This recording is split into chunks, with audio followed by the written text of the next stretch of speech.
All right. Welcome into another episode of Hockey Royalty Live, the official podcast of hockeyroyalty.com, giving you an early Christmas present in your stockings here, boys, with another episode here right before the holidays. My favorite guys are in here. We're going to be talking about the World Junior Championships coming back in from the road trip, getting a little bit more Phoenix Rising and Vilardi struggles. Get in the chat and let's go.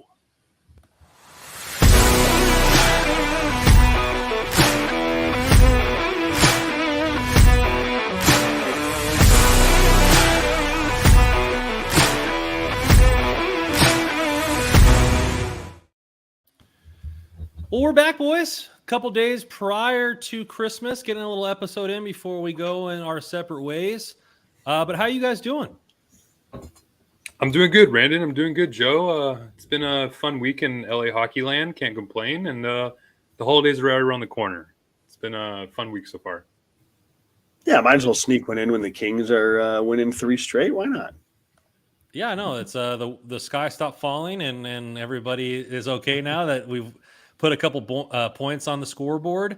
But let's get into it here. The boys are back home. So coming into it here, the game that we all thought that they would get their teeth kicked in, they beat Boston in a shootout 3-2.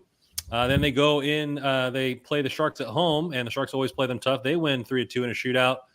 But then handily beat the Anaheim Ducks, which as they should, 4-1.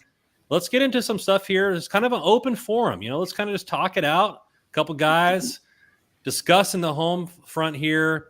What did you guys think about coming back home, especially after how bad we wanted to riot in the streets of LA after how they've been playing? How do we feel now that they've won a couple games, 6 points in the last 3? Well, I'd say I was dead wrong with my take on the San Jose game because I'm like, man, the schedule maker is not doing the Kings any favors here. They had a long road trip.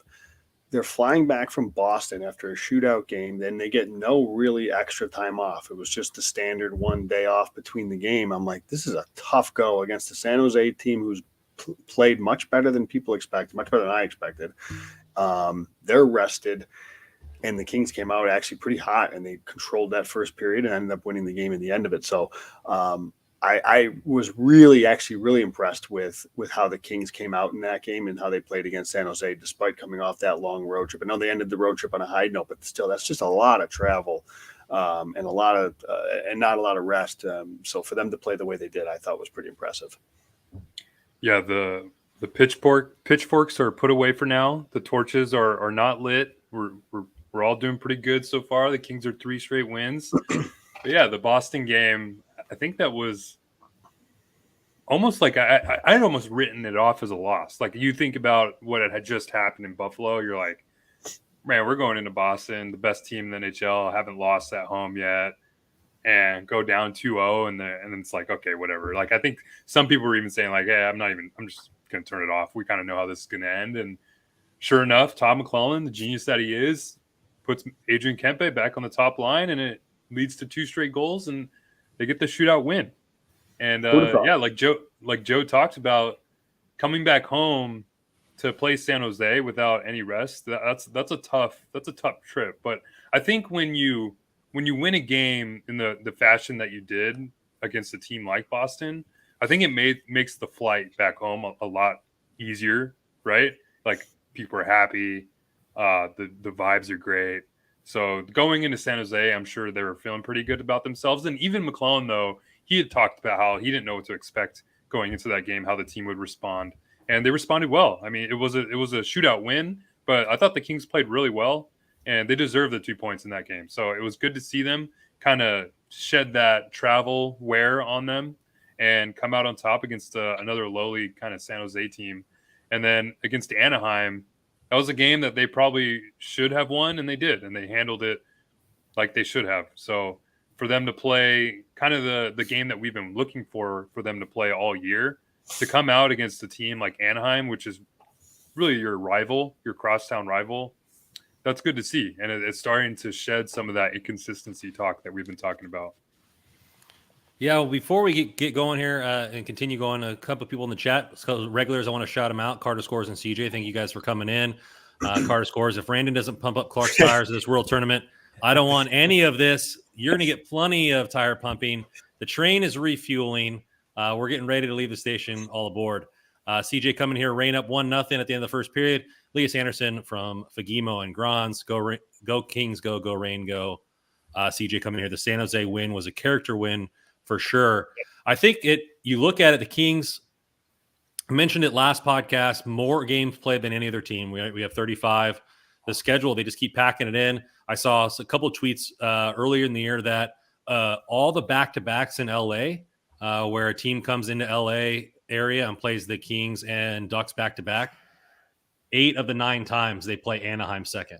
So we're getting the first game, and Anaheim's getting the game. We're coming back from Boston across the map. The scheduling gods were not favorable for the Kings this year so far, and they've been doing pretty good. Second in the standings, 35 games. Hopefully they'll get some break time here coming up. But, I mean, I think they've handled it pretty well, and to get 6 points in the last 3 comes in great there. I think you look at my biggest knock on McClellan is he stays with something way too long before it. And we've been talking about the decors this year with that. And I'm glad the Kempe experiment ended as quickly as it came, because we already knew the answer to that question, is he a center? And the answer is emphatically no. And so we all were like, hey, we'd rather have a grade down in player, not speaking, offensively towards any of the Kings, but, Kempe is a much better winger and much better player on the higher notches. I'd rather have a Jad or a Lazat be centering the third line and have Kempe playing in a better position. You're almost robbing Peter to pay Paul at that point, right? Because then Kempe's not playing at a good position, and then you have a winger playing up out of position. So you're just having all these players playing out of a position that they're not really intended to play and hoping for better results, and that really wasn't what we were getting. Yeah, and listen, Kempe, I think I've been in kind of the minority. I like him on that top line with Kopitar and Fiala. It's probably a little different for Kopitar, who's so used to being just so good at both ends, so good defensively, and he's got a couple of wingers that he's got to try to trudge through the defensive zone because it's not their forte, but they create a crap ton of chances, that line does. So I'm okay with him up there. I know some people don't love him on that line. I wouldn't mind seeing him with Deneau, that said, but I have no issues with him with Kopitar. And as you said, Randon, as long as he's not centering a third line, I'm great. I was all done with that.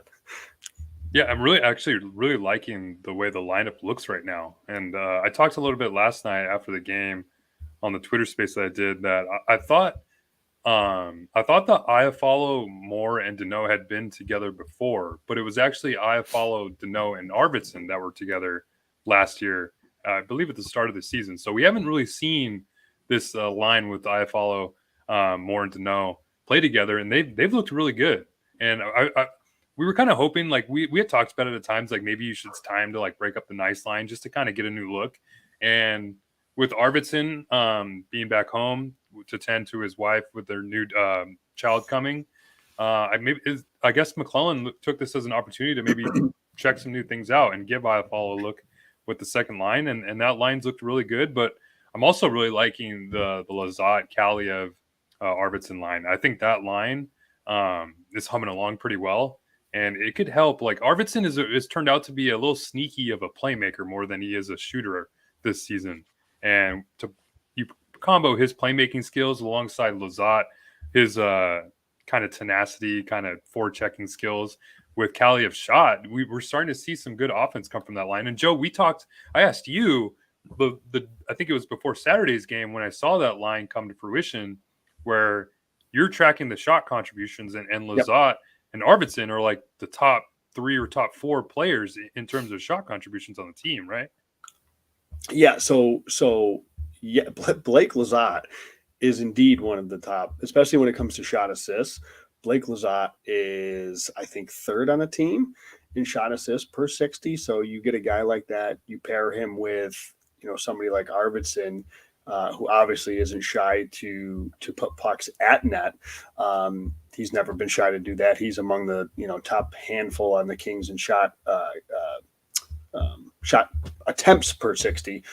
So yeah, I kind of like the duo, and especially the way that Arvidsson plays. He's just kind of that bulldog in the zone, how he gets in on forechecks and stuff. And he is an underrated passer, as you mentioned. So yeah, from a shot contribution standpoint, you're putting together some guys that, again, are pretty good, and they grade out pretty good so far. Yeah. Yeah, it's almost like an upgrade from having. I mean, we've seen Lizotte and Kaliyev play pretty well together when they've had Lemieux. Mm-hmm. So now you have even a better player offensively with Arvidsson instead of Lemieux there. We're seeing that line play even better, or those three play even better together. So, I mean, I like it. And we talk a lot about Byfield. Where's Byfield at? I don't know. We'll have to see what happens in the next coming weeks or so. Kupari's actually not looking too bad on that fourth line either. So we'll see how that goes. Speaking of Byfield, how about that goal with Turcotte? Oh yeah, that goal last night. I think the delayed penalty call. Yeah, man, that's to see him cutting through that defense like butter. That's a fun thing to see if you're a Kings fan. Going back to Blake Lizotte now. In fairness, so there's 2 games that I haven't tracked yet. So I haven't tracked the most recent Anaheim game, and for whatever reason, the Columbus Blue Jackets game isn't in Instat. But so regardless, so despite those 2 games, consider that. But Blake Lizotte is second on the team in primary points, and that's not per 60. That's raw, despite playing where he plays and the minutes he plays. And his primary points per 60, he's tied with Kevin Fiala. So like, he is a productive player. Now, again, so if you put him as Russ, as you're saying, you get him some more talented players around him. This is a player that's kind of just quietly goes about his business. And yes, I think the balance becomes, he is really, really good, obviously, as a fourth line center, right? Like, he's kind of proving that he's arguably one of the better fourth line centers in the game. Now, you got to be careful. It doesn't mean it's going to translate to be a top 6 forward by any means. But now, as you up his minutes a little bit here recently with him playing third line, is he still doing that? And yes, so far he still is. And that's great to see. That I don't think you want, and I love Blake Lizotte. I don't think the Kings necessarily want him as your third line center. I think he's a great fit for fourth line, of course. But in a stopgap, as you're waiting for like Byfield to get back up to speed, or you're getting Kupari back going again, I think he can fill that gap right now as 3C and do it very effectively. Carter Scores comes in here and says, does the good play of Kaliyev, Lizotte, and Arvidsson push back Byfield being called up? Where last week maybe it was a necessity. Do you think this kind of delays that, or are the two not related? I don't know. I don't think they are related. I don't see that spot being something that Byfield should have his eyes set on, or even management has their eyes set on for him. I think it's Kupari's spot, centering Vilardi and Anderson Dolan. I like Kupari. I like his game. It's just, I want to see him be a little bit more assertive. And I've said countless times, I think he'd be better off on the wing if he's going to stay with the Kings. And it's just, we've seen Vilardi and Byfield play pretty well together. So if you're going to bring Byfield up, I don't think it's for Lizotte's spot paired with Kaliyev and Arvidsson. Those three seem to be playing pretty well together. So if you're going to have Byfield come up, I'd like to see him play with Kupari and Vilardi maybe on a line together. I think that'd be pretty fun. Yeah, I agree with that. I don't think it's I don't know that they really are related, and kind of piggybacking Russ off of your Rasmus Kupari thing. And again, yes, I like him. I think there's a player there, but I don't think he can drive the play as a centerman. I think he's a winger, and again, he's played 18 games, so like, that's not like, it is a small sample, of course, but relative to the season, it's not that insignificant, and he's the lowest forward in terms of my shot and the shot contributions per 60. Like, there's just nothing there that he's bringing to the table offensively. So I think if you move him to the wing and bring a center up, say like Byfield, that can play with him, or how about this? You put Blake Lizotte between Vilardi and Kupari on the fourth line, and then Byfield comes up to the third line.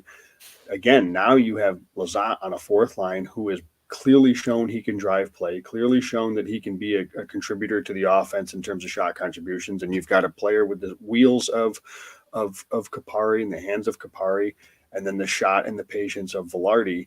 like that could be a line that clicks. I mean, that could be a situation where Blake Lizotte of all people can maybe get a couple of guys like Vilardi and Kupari going. But I think in order to do that, you need Byfield ready to go and ready to play third line. I got to think this is coming soon, I hope. But I think I agree with you, though, Russ, that Kupari, I think, is probably better suited right now on the wing. I'm seeing lots of early Kempe and Kupari, as far as the tentativeness in the offensive zone. You see flashes of him being aggressive and going coast to coast with his body and his size and his skating, but it's just not consistent on any basis. And the biggest knock from multiple fans is like Kempe disappears for 15, 20 games at a time, before that 30-goal season. And, that's the biggest knock on him. And he was playing first and second line minutes. Well, obviously Kupari's playing third and fourth line minutes, and he's inconsistent. So it's like, is it a playing time issue? Is it him not being assertive? Is it him playing the wrong position?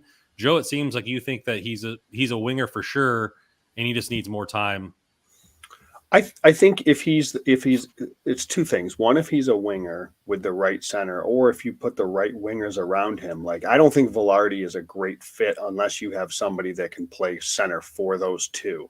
Like, I don't think he is somebody that can drive the line and center the line and create the chances. I think both of them need somebody to distribute. And I think that's why I said if you put Blake Lizotte between Kupari and Vilardi, could maybe unlock a little bit there. I mean, again, they're going to play a fourth line role right now, so minutes aren't going to be that great. But I think that's a route that I could see them taking. Yeah, the thing with Kupari too. Actually, I'm looking at his stats right now. He's played 83 total games in the NHL. He has 19 points, 8 goals, and 11 assists. He only has 73 total shots in those 83 games. That's not that great if you're a centerman. I know he's still a young player, but I think it just goes back to like what Randon said. You see like those early signs of Adrian Kempe where it's kind of lacking a little bit of assertiveness, where he has the puck entering the zone, because we've seen Kupari use his speed to get into the zone, but then when he's there, he seems a little bit more passive than he probably should be. I'd like to see him. I think there was one game, I forget if it was last year against the one against the Jets, I believe, or no, it was the Panther game, the one against the Florida Panthers, where he drove the net, kind of just threw a backhand on net and it just happened to go in. Like, just do that more. I want to see you throw the puck on net more and use that size that you have, because Kupari's a sneaky big guy. He's like 6'1", 210. Like, use that size, drive the net, and maybe make something happen in front of your opponent's net. See, he is, as a centerman, I think he's trying to be more of a distributor, and I think he probably is more of a playmaker at heart. But again, I think Vilardi was that for a while too, before they kind of moved him to the wing and said, okay, look, let's unlock your shot here. And I don't think Kupari necessarily has a shot that Vilardi has, but to your point, like I mentioned how in shot contributions this year that Kupari is the lowest among forwards. That's, of course, taking in shot attempts and shot assists. He's also one of the lowest in shot assists. Like, he's very, like, there's nothing happening. He's not shooting. He's not setting up. But you're wondering kind of why, because he's such a talented player with good wheels, really good hands. You would think he passes the eye test as somebody that's like, man, he should be really creative out here. And for whatever reason, it's just not clicking. Meanwhile, case in point, Quentin Byfield, and again, I know his sample is even smaller, but like in his short stint, he's got almost 4 full shot assists per game more than Rasmus Kupari. So he, again, is contributing to the offense when he's on the ice. So I think all that said, it kind of just translates to, I think he's a winger and he needs a center that is a quality distributor. And I think we may see a little bit more. You are seeing him be assertive in the AHL. Like the games are, obviously different league, different competition, but the style of game he plays in the AHL is completely different than the style of game that he plays in the NHL. Right. I don't think that's uncommon. I don't think that's uncommon for some guys that are trying to, it could be a situation where he's being, when he's in the AHL, he's playing top 6 minutes. And when he's playing in the NHL, he's being called up to play a fourth line role. So his role is a little bit different, perhaps, right? He's saying the instruct from Todd McClellan may be like, your line is you're not getting scored on, you're munching minutes. I don't care if you score or create chances necessarily. I just don't want pucks in the back of our net. I don't want to be spending time in our zone. So your job is to spend time in the other zone. So it's a little bit of a different role where maybe he's taking a less assertiveness or being a little less assertive because of that. Again, that's just speculation, but I don't think that's totally uncommon for a player that is used to playing top six and then is being asked to play kind of a fourth line role when he comes up. Yeah, I think you're looking at a situation of he just needs to be more assertive when it counts. There's been plenty of times where I've seen him drive into the offensive zone, and then he looks like a deer in the headlights, right? Like, oh, I need to find somebody to pass it to. Like, bro, you're in the slot, like one-on-one with a goalie. Like, put that on Twine, man. Like, throw it towards the net and get it going. So we'll see if it comes in. Who did put it on net though? How about that Fiala goal against the Ducks last night? Like, I don't think I've ever seen a King make a play like that ever. Quite some time, yeah. Yeah, he's so good. He's so good. I said it last night. Connor McDavid's easily the best skater in the National Hockey League. I'll give him that. I would put Kevin Fiala's edge work right up there with Connor McDavid. The way he's able to just kind of how he's so agile on his skates. I mean, you see in that moment that like kind of that last moment as he's moving the puck to his backhand and flipping it up. He moves his skates to that 10-2 position where they're kind of both facing inward. That's just and he still has the strength. I mean, Vetrano has no stick and is using all of his strength to try to push Fiala over. And granted, there's a player on the other side that kind of kept him up a little bit, but still to have the wherewithal to get the puck and put it on your backhand and flip it up. That it's just a remarkable goal and one of the best I've seen in the National Hockey League this year. Yeah, Carter Scores coming here. Fiala learned from Kaprizov, wherever he learned it from. I don't care. He's a phenomenal player. Carter Scores coming in with a question for Joe directly. Do you think Mikey is now playing himself into an LD1 guy? We have said before that he wouldn't be that guy for a cup contender. And maybe this is like a fault of mine, or maybe this is just maybe me the wrong way of looking at it. When I think of LD1, I think of like the total package of skating, puck moving, defensive zone exits, zone entries, contributing to the offense. And I think Anderson does some of that, right? Anderson historically he's graded out really well in the all three zones statistics. And when it comes to zone entries and zone exits, and particularly his zone entry defense, like, not allowing the other team to come into the zone cleanly. He's generally graded out really, really well in that. But that said, there's just nothing there from an offensive contribution standpoint, really. So it's hard for me to say he's a legitimate LD1. Now, is that being like nitpicky? Because I do think he can certainly be a player that you can put out there against another team's top line, and he can be a good option in that sense. So I guess it depends what your goal is, and if, say, you're in a playoff series and you're trying to shut down a top line. Like, I think Anderson is your best bet there. But if you're talking about the total package of like an LD1, I don't know that he's that total package guy, but I think he's a legit top four defenseman who is really good through the neutral zone, especially. I don't know if that answers the question. No. I mean, I think he leads the team or leads defensemen on the Kings in expected goals against per 60. So he's playing really good defense. He leads all defensemen in hits. You're starting to see a little bit more physicality out of him too, which you've kind of been hoping to see from some Kings defensemen, really anybody. And he's starting to step up a little bit and show a little bit of that sandpaper that's been missing from the blue line. Yeah, and so that part of his game, and again, he's great in the neutral zone. It's just when you look at, and again, I pulled his shot contributions per 60 is dead last on the team.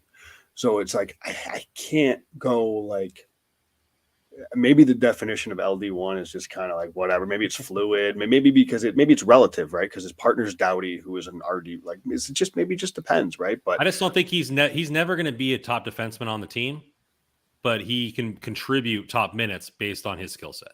I think that's he could support a player. Like, I mean, he would be perfect fit with a player like Brant Clark. I mean, you have a player who's purely offensive with Clark. Mikey could give him the opportunity to be give him to use that skill set. So I mean with Doughty, Doughty's getting to the point where he's not that offensive type caliber player that he once was. Right. So maybe that's kind of why we're not seeing those shot contributions or even Mikey kind of that offensive game. So I mean, I'm not saying split that pair up because they're playing really well together. They're probably one of the better shutdown defensive pairs in the division, really. I think they're playing really good, especially these last few games. But I would like to see maybe what happens when you pair Mikey with a Jordan Spence or a Brant Clark. Just give him give him the chance to give his defensive partner a chance to roam around a bit. I forget who was he paired with when Doughty was out? Was that Jersey most of the year? Jersey, yeah, yeah. So let's get into our sponsor here, DraftKings. Hockey fans, light the lamp this winter with DraftKings Sportsbook, an official sports betting partner of the NHL. New customers can bet just $5 pregame money line on any NHL team to win their game and get $150 in free bets if they do. If that wasn't enough excitement, turn small bets into bigger payouts with same-game parlays. Combine multiple bets like which team will win, how many goals will be scored, and more for your shot at even a bigger payout. Download DraftKings Sportsbook app now. Use promo code THPN. Bet $5 on any NHL team to win their game and get $150 in free bets if they do. Only at DraftKingsSportsbook.com. Speaking of weird bets, this is completely off topic. I saw a guy have a parlay with all the winners for each league. Oh, I saw this. And the last one he needed to win was the World Cup, and he had France. And he took the buyout the day before the World Cup game and bought out for like $238,000 the day before. But he got the NCAA, he got the World Series, NBA, NFL, like he got all these. And the only thing was left was the World Cup, and he bought out the day before and got the payout. I think. Can you imagine? Yeah, when you get to that point, and I think the payout, I don't know what the full payout would have been. The full payout would have been closer to like 600, 800,000. I mean, you got to imagine he got 200,000, 236, I think. Oh yeah, I mean, I've done enough parlays in my day where some of those like 10 teamers and just shoot a prayer. It's just you get to a point in that parlay where you've won enough games and you can get a payout. You're taking the payout, and I'm sure he's loving it that he did.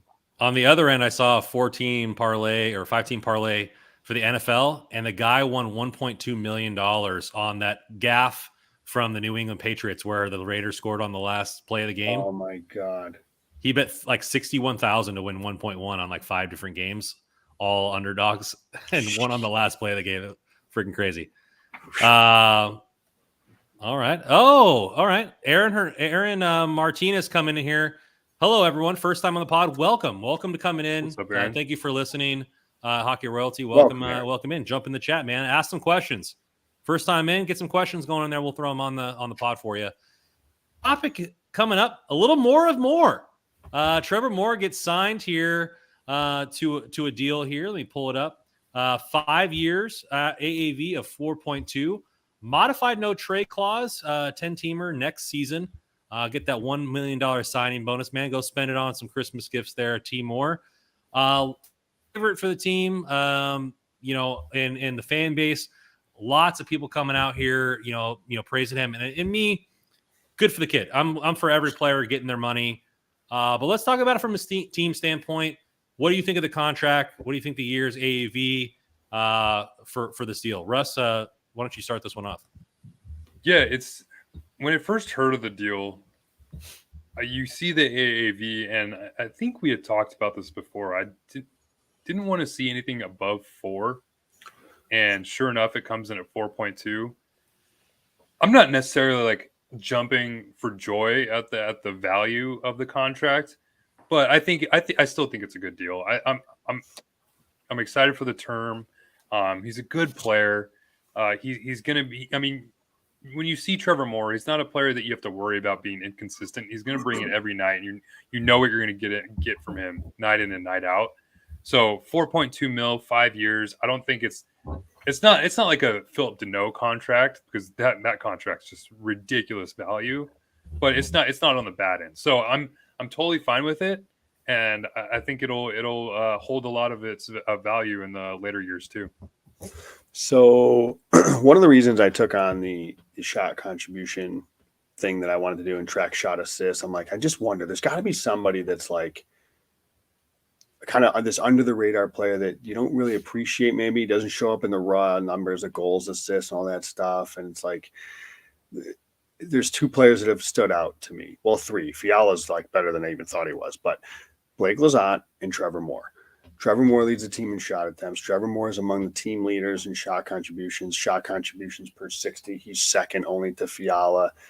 This is a player that analytically, you look at under the hood, his expected goals, his possession numbers, always strong. Like, this is a player where if you have all of these analytical metrics looking this good and he's producing, this is probably like a $7 million player, maybe more. But the production just hasn't matched his play. But like, the way I look at this deal is he's a player that you can bank on him being this good in terms of how he plays at 5-on-5 and his metrics and everything like that. He's going to be a solid contributor for you in that sense.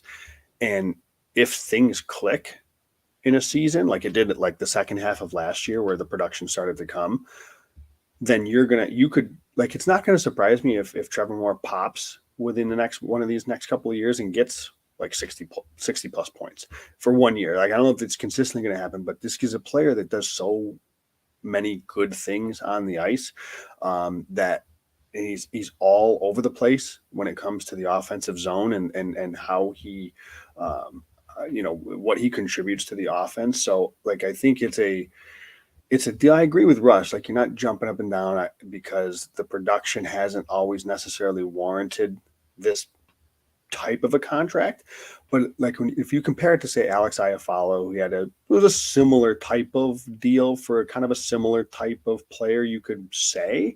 But I would argue that he's a significantly better player than Alex Iafallo. Like, Iafallo is very good defensively, but Trevor Moore contributes so much more to the offense, in my opinion, that I think Trevor Moore is definitely worth it much more than the Iafallo one was.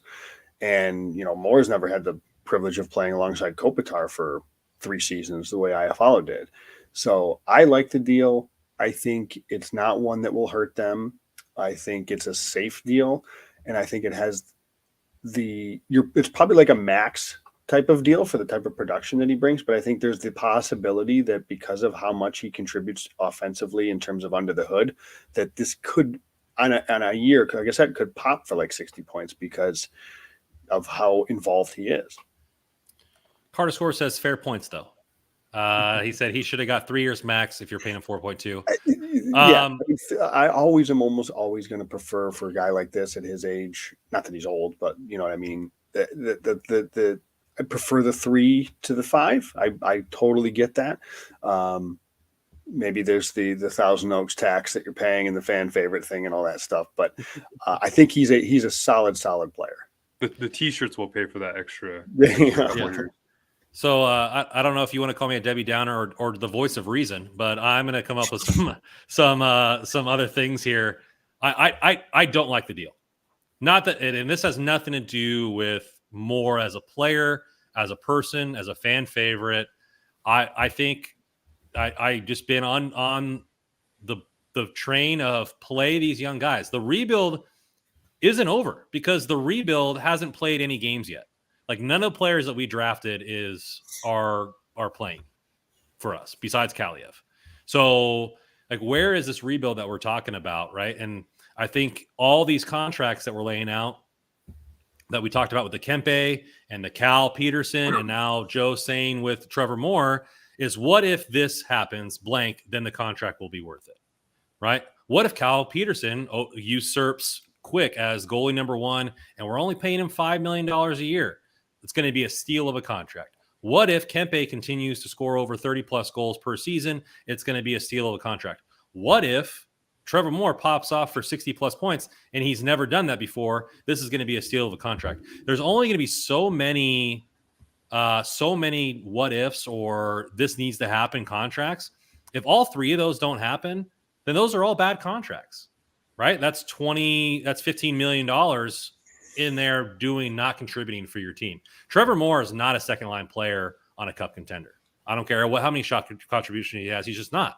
So are we blocking spots in the roster for Fagimos or Turcottes or insert player here that has potentially a lot higher offensive production for when we are a cup contender? And that's my only thing there. Is I think they're signing a lot of these guys, and granted, a lot of these signings have been great. Well, I'd love to know. Victor Arvidsson's been a steady player. Fiala, great transaction. I get it. But eventually you got to present opportunity for prospects to play and progress, right? You're expecting them to be a knockout player by only getting every third game or every fourth game. You're not going to see progression like you would with a guy who can grind it out. Will Zagreus be a better player than a guy like Byfield because he's able to work through all this stuff going forward in his career at a young age? It remains to be seen. Than being a guy that's going to be sheltered. We'll see how that works out.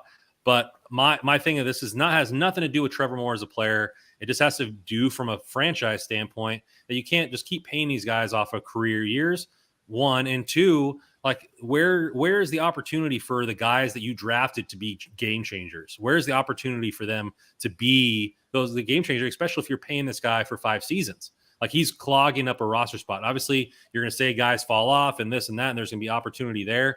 But I mean, eventually you have to present opportunity for prospects. And fourth line with no power play minutes, no offense to Rob Blake and T-Mac, that's not opportunity, right? So it's something that has to come along there. And I don't know. I just think that I'm maybe it's more fed up with the way they're handling the prospects rather than the contract itself.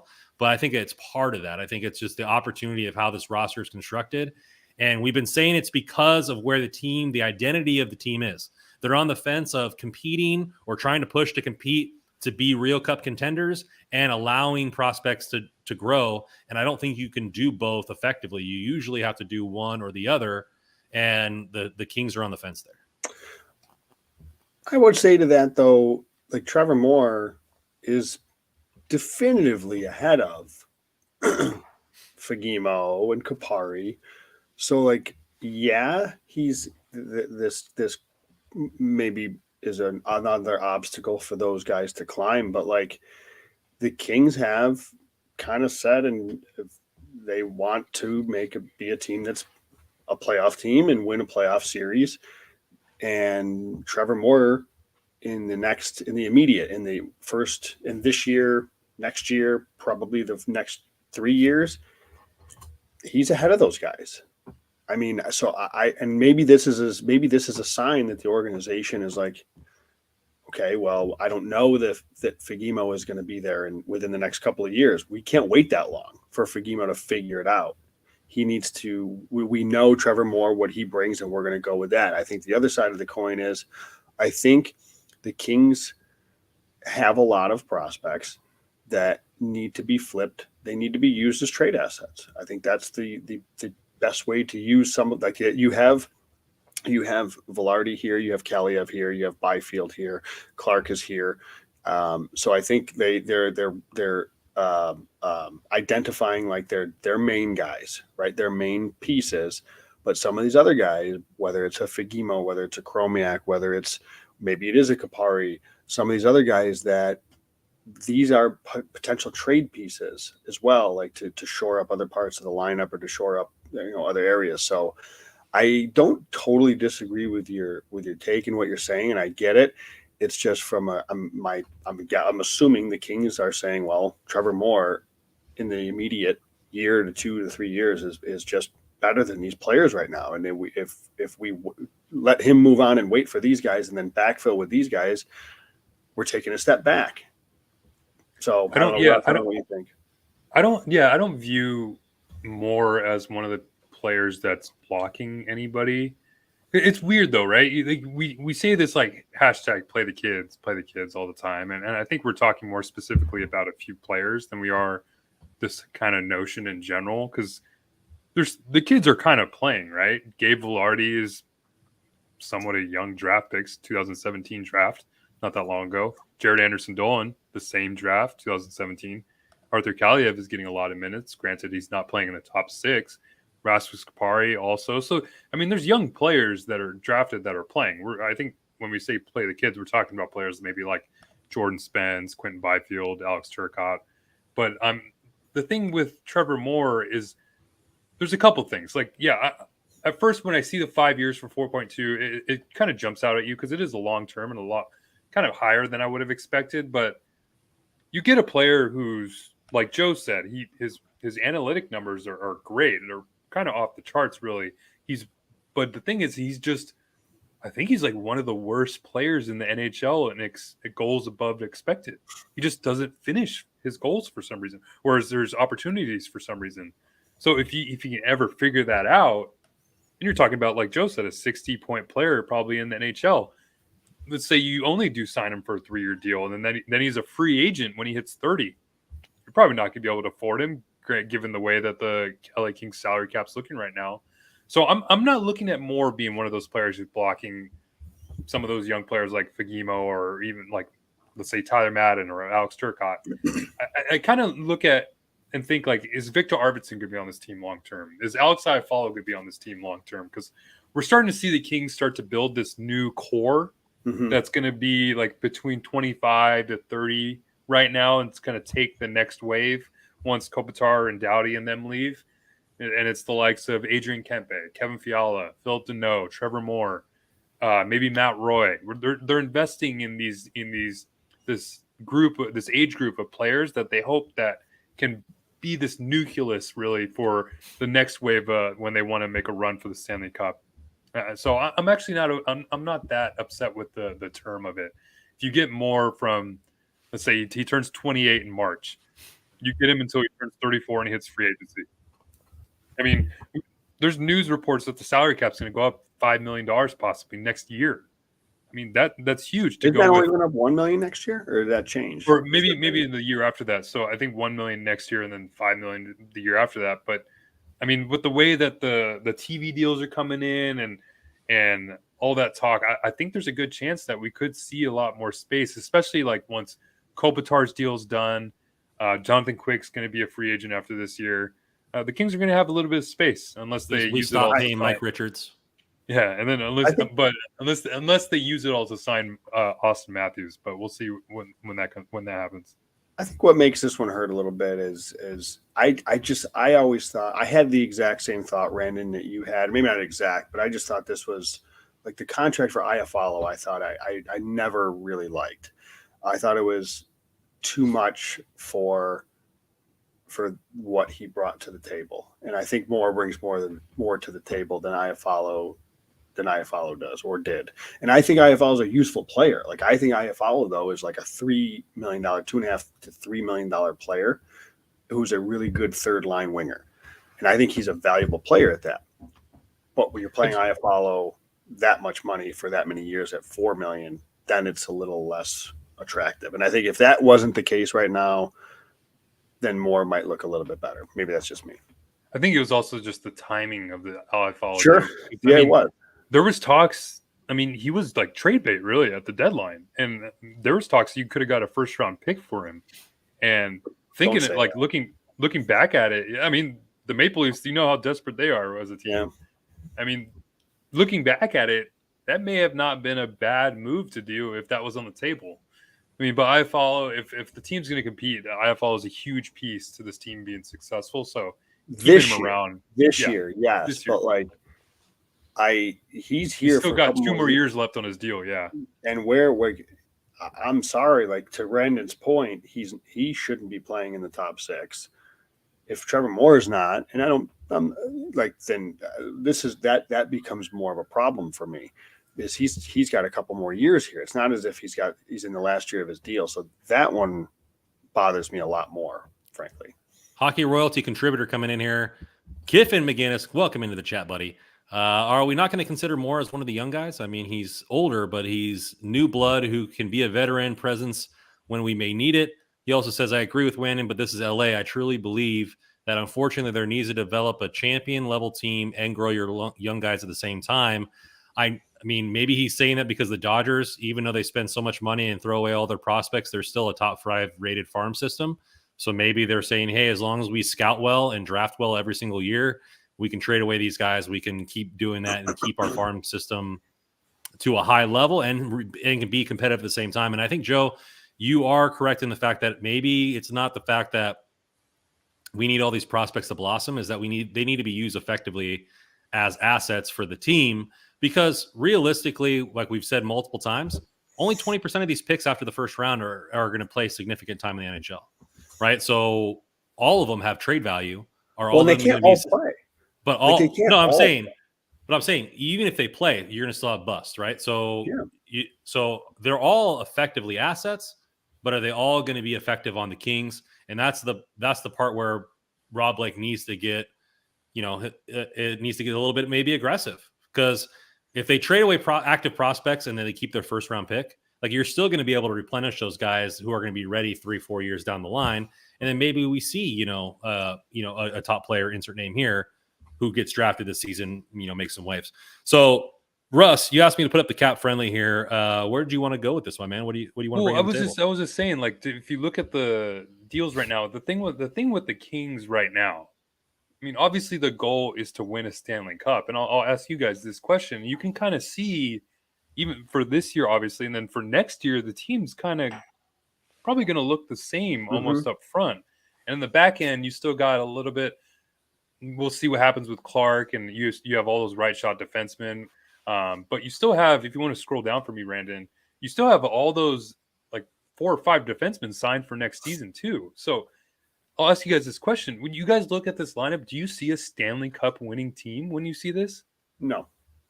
Yeah, and that's the thing. I don't either. So you're signing all these players to long-term deals. I mean, I say long-term. IFL still only got 2 more years left. But now you got more for 5 years. You have Kempe for 3 more years. You have Deneau for 4 more years. I don't know if that core can make you a Stanley Cup winner, is the problem. So and that's why we always go back to, you have to use some of these draft picks and some of these prospects to bring in a player that's on a team-friendly deal and fill a missing piece for you. Because right now you look at this lineup and it doesn't scream Stanley Cup winner to me at the moment. No, it doesn't. I think what you're looking at here also is, you said the team's going to be pretty much the same next year. And then maybe my thing is like, okay, we're paying more for the next 5 years, but what the team can be completely different in 2024. So is that 4.2 million really going to be ineffective, or are we going to be looking at a Iafallo situation where he's a third line player playing, at 4.2 million? Are we going to get the rise? Because Byfield's going to be 22 that year. You have Turcotte's going to be 23, 24 entering the prime. You're going to have other prospects that maybe I'm being too impatient. And the Kings are like, hey, let's be effective now. And then let's see if we really need to insert prospect here, or we need to trade these prospects away for a serious player in 2024. And we're going to do our best to win now with what we got.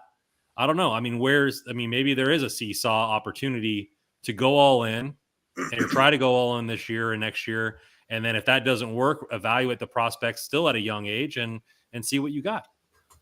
Well, and one thing we haven't mentioned during this conversation is that top guy in the list there comes off, and not only is it the end of Kopitar's deal, but Kopitar right now is the team's best player. Right now is the team's number 1 center.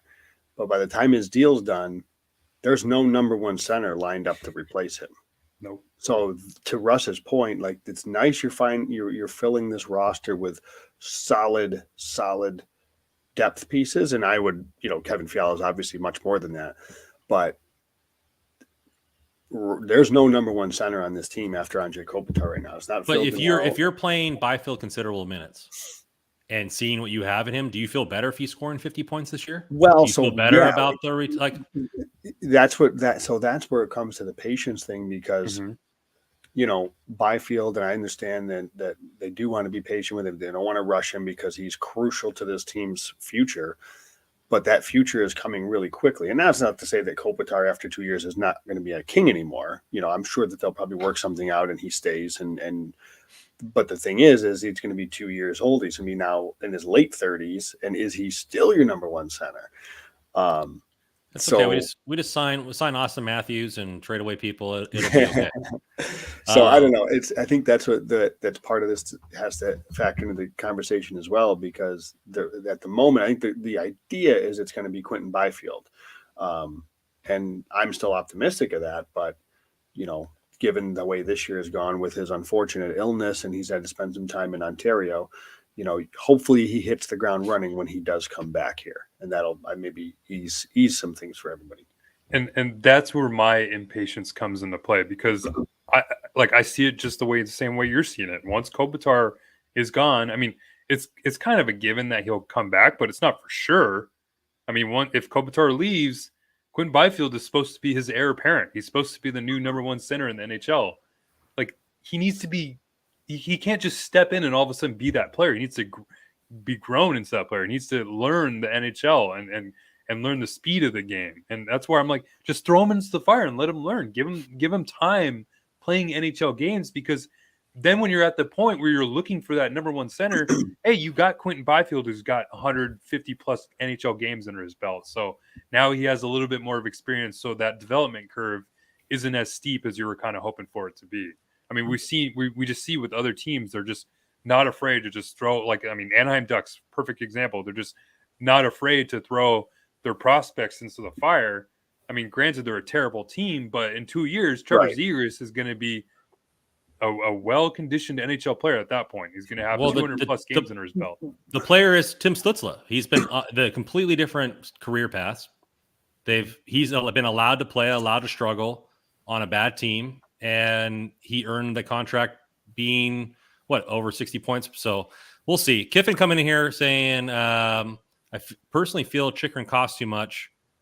I think this is something that Kings are not really maybe thinking about. Cost doesn't matter if the player is effective. Nobody's going to care what we gave up to get Chychrun if Chychrun is an elite defenseman for our team. They're going to forget the prospects' names. They're not going to care about the picks. The only time a trade bites somebody in the ass is if that player doesn't pan out. Then you're going to see, this player over here could have been this player could have been that. But nobody, right now, do you think anybody in Kingsland is wondering how Brock Faber is doing in the University of Minnesota? No, because Kevin Fiala is a beast, right? So that's my point. If the trade is too much, who cares? Because that player is good. Well, and I don't think the organization has come out and said this. And if they have, both of you guys just correct me if I'm wrong, but it's kind of unspoken. Like, aren't the Kings kind of, you bring in Fiala, Danault, Arvidsson in recent years, like, it certainly feels like they're like, okay, we want to give this one more kick at the can and try to take a deep run with Ajay Kopitar and Drew Doughty, and I guess to a lesser extent at this point, Jonathan Quick. So that's where Randon, like, you can't do both, though. So if they have envisions of trying to make a deep playoff run with Kopitar still on the team and Doughty still on the team, then you go get Chychrun, or somebody of the ilk, right? He's the name that's always out there. But if there is another name that becomes available that fits that role, whatever. But that's the thing, like, that's what's hard to figure out from where we sit, is what is the organization trying to accomplish here? Is it trying to build the prospects? Is it trying to make a run with Kopitar and Doughty still? Because the balancing act is difficult. It's really tricky to do. So, Russ, you got to get going here pretty soon. So let's go through these other topics here. Vilardi struggles, right? So he started off the season hot, been struggling, been up and down the lineup.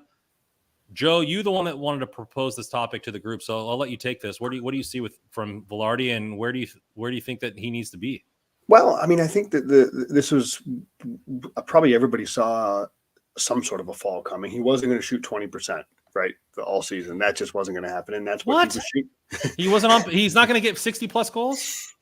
That's what he was shooting I looked at it, the first 16 games of the season, about the first month of the season, he was a 20% shooter. Now he's at the drastic end on the other side where he's below a 6% shooter. So we're probably somewhere in the middle. This is a rough stretch. He's moved down the lineup. He is still in the power play, so that's good at least. I kind of, like I said, I think that he could fit well with somebody like Blake Lizotte. I think he needs a centerman that really is somebody that's going to drive the play. I don't think that's Rasmus Kupari right now. So I'd be curious to see how the next, say, month or so goes. Probably the break will do him well here, the little mini break that we get. But I think that it wasn't a surprise to see him slow down. He was just at such a torrid pace that there's no way he was going to keep up. But I did think it was at least noteworthy to see that he's really struggled to find the back of the net over the last 10, 20 games or so, right? He's had, what is it? He hasn't scored in 10, and he's only got, 2, I think, in the last 20. So, it's a rough stretch for the kid, but I guess we'll see what the next bit brings. Yeah, the thing that I like with Vilardi, even though that the production isn't there, is that he still seems like he's playing like a pretty good defensive game, where that was kind of lacking when there was no production with him as when he first came into the NHL. So as long as that part's still there, we'll see what happens when Byfield comes up, because it seemed like they had some really good chemistry together. So maybe you get Byfield back with him, and they can kind of ignite that chemistry a little bit once he's back. Yeah, I think it's something there. You have Carter coming in here. I think a lot of us overreacted to Vilardi's hot start, myself included. I think we were just all happy for the kid, to be honest with you. But if the Kings want to bring him back, are you thinking that because he's down to earth, it's another 1-year deal, bridge deal, or do you think it's like a 2-year, 3-year type thing, depending on how he ends the season? Let's see how the second half of the season goes. Yeah. It's tough to say. I mean, we've seen 2 drastic Vilardis here from the first month to the second month in terms of production, so we might as well just wait and see how the rest of it goes. Phoenix Rising, Phoenix Copley coming in. I spelled his name wrong because I didn't know that his mom spelled it differently there, but it's right phonetically in my out of my mouth. But he's been doing well between the pipes. We said on the last pod, did we overreact to the beginning after that 6-goal game? Maybe we were overreacting to the 6-goal game because he's been hot ever since then. I think he's 5-1 for the Kings. Has he been a godsend, or so to speak, a rising from the ashes for the Kings, if you will? And what are you seeing from his game there, Russ? He's just so calm and confident. We've seen, as soon as like you watch the first game that he plays, it's just so much more different than what we've seen from Cal Peterson and Jonathan Quick. I mean, Jonathan Quick obviously is more athletic type in goaltending. He's just kind of all over the crease.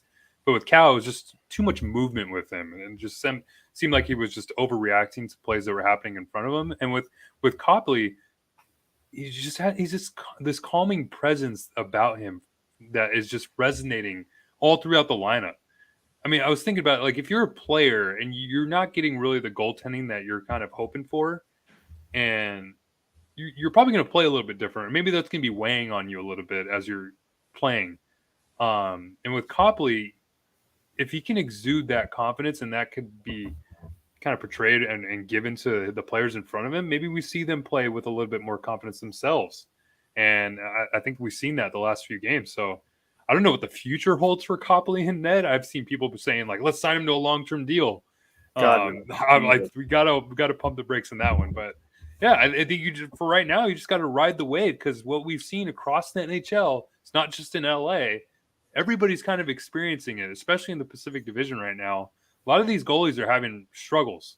And if you can find a goalie that's hot, you just kind of have to ride him and see where it takes you.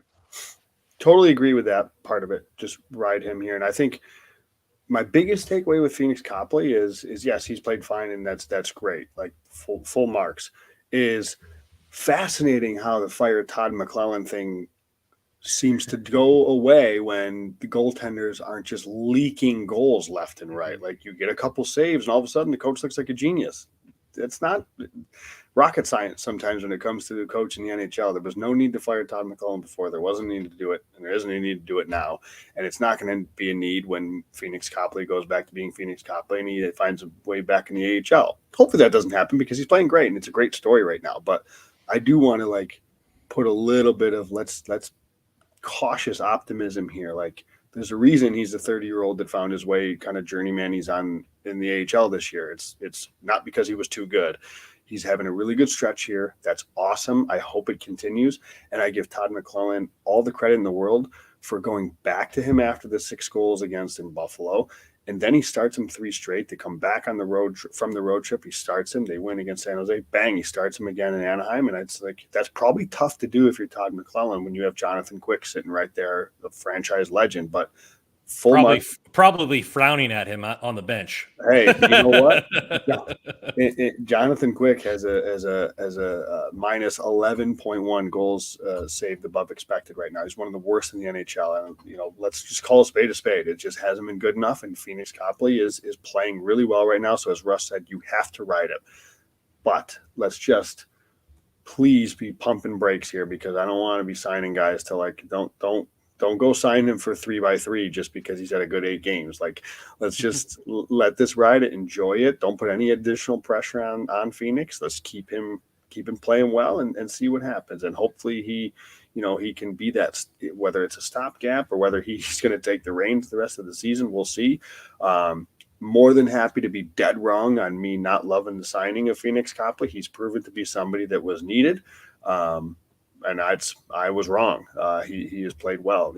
Even if he struggles from here on out, what he's given the Kings to this point, I think is already a win. It's already a win, the signing. So dead wrong was I on that one. So, but let's again, goalies are goalies, and you just never know. I mean, he could Andrew Hammond it and be the Hamburglar for the rest of the season and have a good stretch here, and then all of a sudden he's forgotten. And it's like, you just got to be careful with these guys. So ride it, see what happens, but cautious optimism. For all those who came halfway through Joe's diatribe there, he's pretty much saying Copley for Vezina is what he's saying. So Ushbitis saying, sad to think a goalie that just needs to be over 900 to get the Kings more consistency. That's where it's at. Russell said that everybody in the Pacific Division is below 9. So it's just where it is. And Kiffin coming in here, I said we don't have to worry about him being offer sheeted like Jones. Laugh, giggle there. I mean, the comparison we were talking about before the chat is, do we treat goalies like running backs, where you draft one every year, you develop them, and you never pay one long term? Is that the new thing where you try to build the rest of your team with as much salary, throw in a bunch of guys, death by 1,000 cuts, so to speak, for goalies, and never pay one long term unless they're truly elite, unless they're the big cat or along those lines? And I think that might be something to consider going forward, and I'm sure there's going to be data to support that either way. Let's go to the next. No, sorry, I'm cherry picking here, but 10th and 11th in goal save above expected are Matt Murray and Ilya Samsonov. So when you look at what the Toronto Maple Leafs did, shopping in the bargain bin, that's generally how I want to approach goaltending. It's just not because they're not important and not because they don't deserve to be paid. It's just, I don't think we know how. I don't know that we. I say we, like, I don't know that it's easy. It's easier to evaluate, I think, players, skaters. There's enough data and analytical metrics that you can look at. And I just don't know that we're there with goaltending to where we can confidently say, bang, this guy is the guy to have for the next X amount of years. He's going to be a stud. I don't know that we have that for goalies. So that's why I'm really like, I'd rather go the Leafs route and the way Carolina generally does things than pay guys. Colorado last year with Kemper. Yep. Mm-hmm. I just wonder, there's so much more mental fortitude that needs to be when you're in the pipes, it seems like, because every day is a different day there. Like, you're not, I mean, either you got it or you don't. I think sometimes you're in the pipes, you let in 6 goals, you got to come back 2 nights later and shut a team out. I think the fortitude is something that has to be considered when it comes to between the pipes. And maybe there's going to be analytics. Maybe there's going to be mental tests. We see it in the NFL a lot, not the Wonderlink, but there's other tests coming out to talk about athletes and how well they process things, how well they get over things, how well the recognition is. And maybe that'll get to a point where it'll trickle into goalies. But I think it's something to be said that they are a different animal, and maybe they need to be treated as such when it comes to scouting, developing, investment within the team range. And I think as all the data monsters keep crunching numbers, we might get more data on that going forward. Russell, you were about to say something. You want to finish anything up with that, or are you? Yeah, it's going to be interesting to watch what happens in terms of what teams do with the goaltending position going forward. Because, like what Joe said, you kind of look at what Toronto's doing, and it raised a lot of eyebrows. Everyone was kind of like, "Oh, well, is Matt Murray going to be the guy?" And they didn't really commit a lot of money. They're just kind of finding journeyman, really. And it's working for them because they have a really good team in front of them. It doesn't matter who you put in net. I mean, if you have a solid defense with a really elite level forward group like the Maple Leafs had, like the Colorado had last year, I think you'll be fine. I mean, look at everybody's darling last year that they wanted to vote MVP for, Igor Shesterkin. He's having a mediocre year now. So, I mean, it's hard. You don't really see or think of a lot of elite level goaltenders in the NHL right now. I mean, the one that comes to mind automatically for me is Andre Vasilevsky, and he's 10th in goal save above expected per 60. So, yeah, it's going to be something to watch in the next few years to see what teams do here.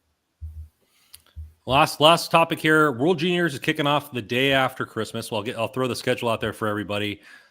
The Kings have 3 prospects playing, a lot less than what we've seen in the past. But what do you guys think about the World Juniors here? Brant Clark finally getting the nod. Is it Jared Wright playing for USA, and then Otto Slatan? Is that how you pronounce it? For Otto Finland? Otto Salin and Kenny Connors. Jared Wright. So Jared Wright is the Denver player. I believe he was the 5th round pick, 6th round pick. I might be wrong. He was invited though, wasn't he, to the camp?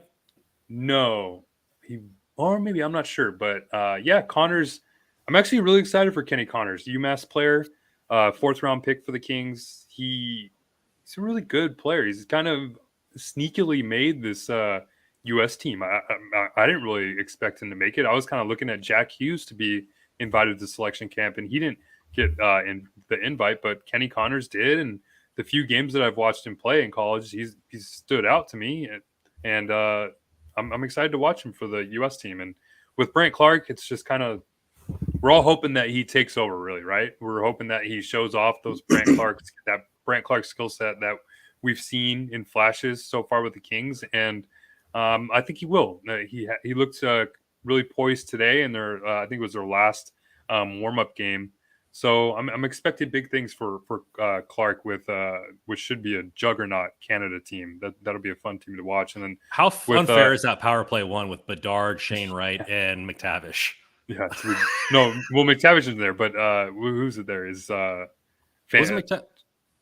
No, Fantilli. Yeah, Fantilli. Yeah, Fantilli. Yeah. So that'll be it's gonna be a ridiculous team. But yeah, Otto Salin, that'd be a fun player to watch too. He's another mobile right shot defenseman that the Kings have in their pipeline. I don't really know much about him, so I'm excited to see him play in the World Juniors for Finland. Yeah, I would say for me, it's in addition, I just love the tournament, but for me, it's Brant Clark. I'm hoping he has a really good tournament and kind of can use it as a springboard and again, make the Kings have a difficult decision to make after the tournament. And the point Russ made about Otto Salin, I just want to see the kid on kind of a bigger stage here and see what he looks like. Yeah.